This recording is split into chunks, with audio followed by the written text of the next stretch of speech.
ओम श्री गणेशाय नमः। प्रिय भक्तों, आप सभी का स्वागत है हमारे चैनल भक्ति ज्ञान में।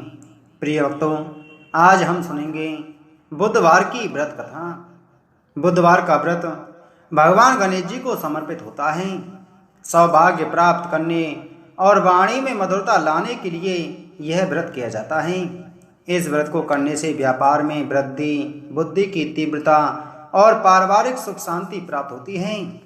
प्राचीन समय की बात है, एक सेठ था जो बहुत धनी और परोपकारी था। वह अपने व्यापार के काम से सप्ताह में एक बार दूर के नगर जाया करता था और फिर कुछ दिनों में वापस लौटता था। एक बार बुधवार को वह यात्रा करने पर निकला। तभी उसकी पत्नी ने कहा, स्वामी, आज बुधवार है, यह दिन यात्रा के लिए उचित नहीं होता। कहते हैं कि इस दिन कोई भी व्यापारिक या लंबी यात्रा नहीं करनी चाहिए। परंतु सेठ ने अपनी पत्नी की बात अनसुनी कर दी और यात्रा पर निकल पड़ा। रास्ते में उसे एक सुंदर बगीचा दिखाई दिया।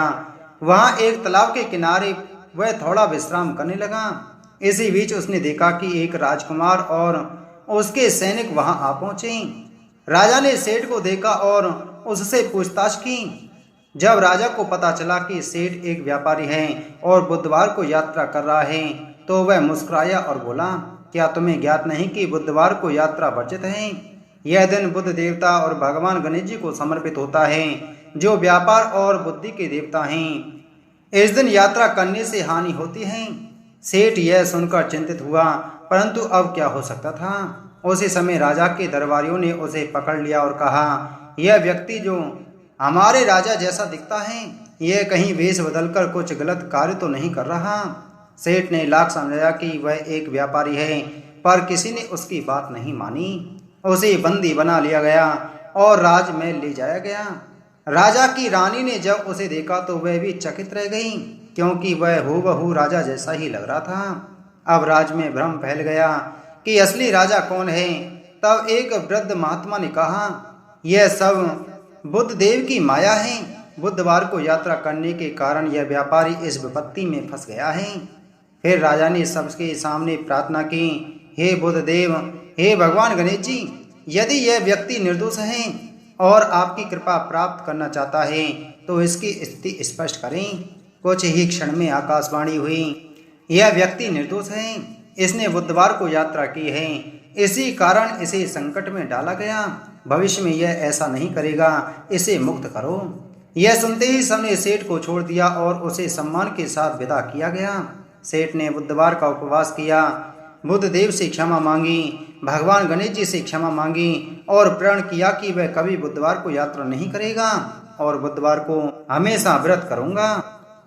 प्रिय भक्तों, बुधवार का दिन केवल व्रत और उपवास का नहीं, बल्कि श्रद्धा, विश्वास और आस्था की परीक्षा का दिन होता है। एक समय की बात है, दक्षिण भारत के एक गांव में रामदास नामक एक ब्राह्मण अपनी पत्नी और 2 बच्चों के साथ रहता था। उसके पास ना खेत था, ना नौकरी, ना कोई आय का साधन। लेकिन उसके घर के कोने में एक छोटी सी मिट्टी की गणेश प्रतिमा थी, जिसे वह बचपन से ही पूजता आया था। हर बुधवार को वह उपवास करता, गणेश जी को जल चढ़ाता और प्रार्थना करता, हे गणेश जी, मेरे जीवन में चाहे सुख न हो, पर मेरी भक्ति कभी कम न हो। उसकी पत्नी कभी कभी कहती, इतनी भूख है, बच्चों को दूध तक नहीं और तुम उपवास करते हो। लेकिन रामदास कहता, गणपति मेरा पालन करेंगे, उनका नाम ही विघ्नहर्ता है, वह परीक्षा लेते हैं, त्याग नहीं करते। एक दिन बुधवार को, जब कई दिन से घर में अन्न का एक दाना तक नहीं था, रामदास ने उसी गणेश प्रतिमा के सामने बैठकर रोते हुए कहा, हे बप्पा, आज तो बच्चों ने भी रो रो कर दम तोड़ दिया, अब क्या मेरी भक्ति अधूरी रह जाएगी। उसी रात जब सब सो चुके, तब रामदास को एक स्वप्न आया। गणेश जी ने कहा, वत्स, तेरा विश्वास अमूल्य है, तो कल प्रातः नदी किनारे जा, वहां तुझे मेरी कृपा का संकेत मिलेगा। सुबह उठकर रामदास नदी किनारे पहुंचा। वहां उसे एक पुराना मटका मिला। वह मटका टूटा हुआ तो था, लेकिन उसके भीतर थे सोने के सिक्के। रामदास ने दौड़कर गणेश प्रतिमा के सामने आकर प्रणाम किया और कहा, हे विघ्नहर्ता, आपने मेरी भक्ति को निरर्थक नहीं जाने दिया। उस दिन से उसका जीवन बदल गया। उसने अपना घर नहीं बदला, लेकिन अपने गांव के अंदर एक भव्य गणेश मंदिर बनवाया, जहां हर बुधवार को सैकड़ों निर्धनों को भोजन कराया जाता था। लोग आज भी कहते हैं वो मंदिर नहीं, गणपति की करुणा का प्रतीक है। प्रिय भक्तों, कहते हैं कि विघ्नहर्ता गणेश जी के व्रत में केवल भक्ति चाहिए, चाहे राजा हो या रंक। यह कथा एक राजकुमारी की है जिसने गणेश जी पर अटूट विश्वास रखा और जिसने अपनी नियति को बदल दिया। पुराने समय की बात है, एक राज्य था जिसका नाम अवंती था, जहाँ के राजा की पुत्री राजकुमारी चारुमती, रूपवती, गुणवती और अत्यंत विदुषी थी। लेकिन उसमें एक दोष था, वह गर्व से भरी हुई थी। उसे अपने रूप और वैभव पर अत्यंत अभिमान था। मैं सबसे सुंदर हूँ, भगवान भी मेरे चरणों में हों तो कोई आशा नहीं, ऐसे शब्द वह अक्सर कहती। राजा और रानी ने कई बार समझाया कि अहंकार विनाश का कारण बनता है, लेकिन राजकुमारी नहीं मानी। एक दिन महल में एक वृद्ध साधु आए।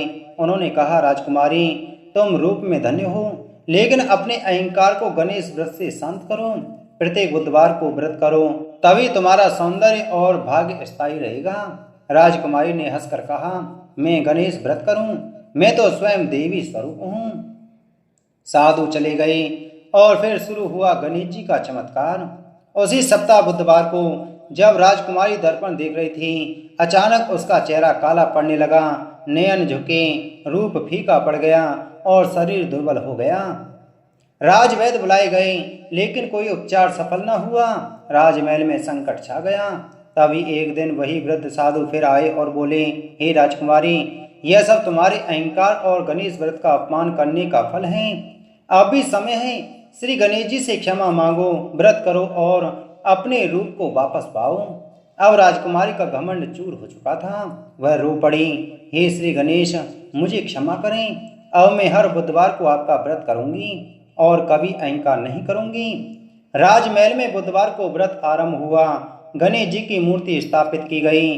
राजकुमारी ने दुर्वा अर्पित की, लड्डू का भोग लगाया और ओम गंग गणपते नमः मंत्र का जाप किया और चमत्कार उसी क्षण उसका रूप वापस लौट आया। चेहरा फिर से तेजमय हो गया, शरीर स्वस्थ और आंखों में एक नई विनम्रता उतर आई। अब वह राजकुमारी नहीं, गणेश भक्त चारुमती बन चुकी थी। उसने जीवन भर हर बुधवार को गणेश व्रत किया, न केवल अपने लिए बल्कि नगर की सभी कन्याओं को भी गणेश पूजा का महत्व समझाया। सौंदर्य, वैभव, बुद्धि सब व्यर्थ है, मगर उनमें अहंकार जुड़ जाए तो भगवान गणेश के व्रत से अहंकार का नाश हो जाता है और विनम्रता की प्राप्ति होती है। यह व्रत स्त्रियों, कन्याओं और युवाओं के लिए विशेष रूप से फलदायी है। बोलो गणेश भगवान की जय।